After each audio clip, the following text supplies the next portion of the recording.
welcome to Geno's Picks. Yeah, bitches, 3-1 last week. And you know what this week is? Week 17, where there's no logic to any of the picks, which is right up our alley. We are 29-38 on the year. We're up to a magical 43%. When you factor in our AFC East preview, when you take our Thursday Night Football, and when you see how much ass we're going to kick in the postseason after we perfect Week 17, you can't wait to get to the picks. I'm about to turn 48, so let's dance. Geno's Picks.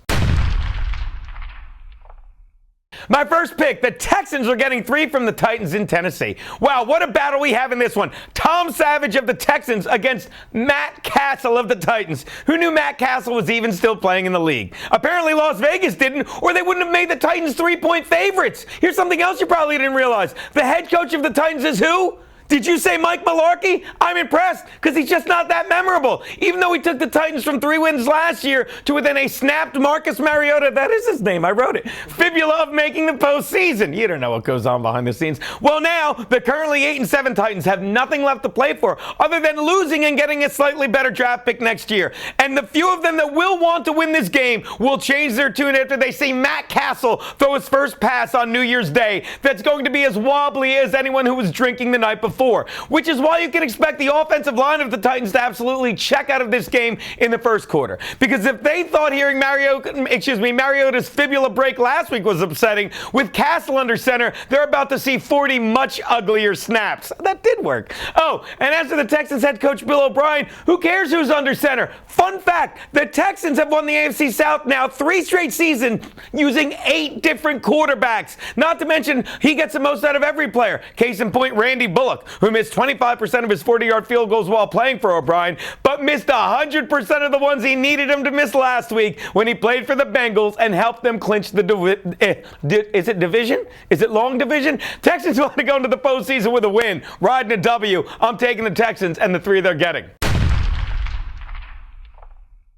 My next pick, the Jets are getting 3 from the Bills in New York. We will get this take. It's the most meaningless game ever. What a difference a year makes. Last year, this game meant everything to Rex Ryan as he eliminated the Jets from the postseason, okay? Because Ryan Fitzpatrick was doing what he always does in games that matter, choking. This game doesn't matter. What do you think is going to happen? Well, Rex Ryan won't be at this game because he was fired by both of these teams in the past 2 years, okay? It's no wonder, though, that the only thing that's left a bigger imprint on the Jets in the past 2 seasons was IK Enemka Pally, because he clocked Geno Smith, another cancer that's gone, and we won't see. Fitzpatrick is starting, but it's not that he's starting, it's who won't be starting for the Bills. Tyrod Taylor. Because say what you want about him, but in the past 29 games, all he's done is throw for 37 TDs and run for 10 more. But that didn't impress the Bills enough to give up on the abortion that is EJ Manuel, who over 3 disappointing seasons has compiled a 6-10 record and a QBR of under 25. Now, don't get me wrong, I like him under 25, but not my QBR. Sorry, look. You know why? Because the Bills didn't fire this guy, GM Doug Whaley, who's the real problem for this team. The whole reason Ryan was there to get fired is because he replaced head coach Doug Marrone, who was so pissed Whaley insisted they trade up in 2014 to get Sammy Watkins, while Marrone insisted they needed to address the quarterback position. Yeah, EJ Manuel. Whaley didn't because he's stubborn, which ultimately led Marrone to go to Jacksonville. Because I'm telling you something right now. See what Marrone did with Bortles last week? Well, this week you can depend on 2 things. The Jags under Marrone will win again, just like Buffalo will lose again. You know why? Because they keep firing coaches, but they keep saving the wrong whale.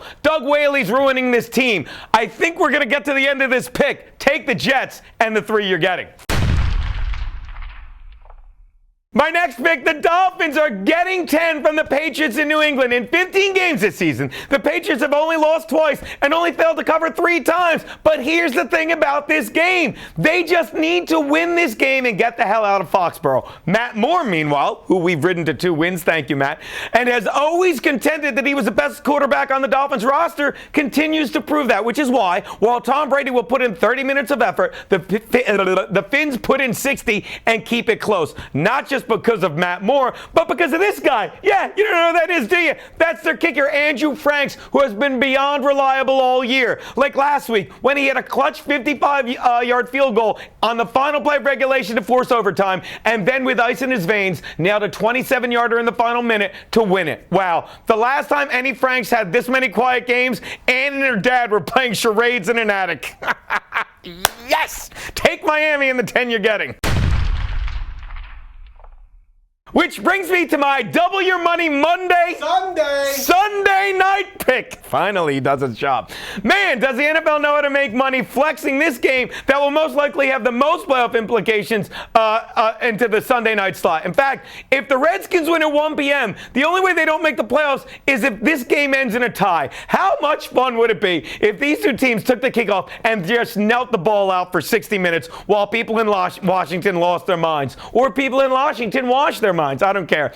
That's not going to happen. Nor will the Lions happen because they're coming off a humiliating loss to the Cowboys against the Cowboys team that didn't even really need the win, where their leading rusher was, the guy we made fun of, Zach Zenner. Ugh. Look for another incredible performance from Aaron Rodgers, who's playing the best football of the season, arguably his career over the past 2 months. Not coincidentally, just when Jordy Nelson got back to form. Look for a big win by the Packers, while Zach Zenner and the rest of the Lions fans find themselves catching some Z's of their own, because this one's going to be a yawner. Take the pack, lay the 3. Those are Geno's regular season picks.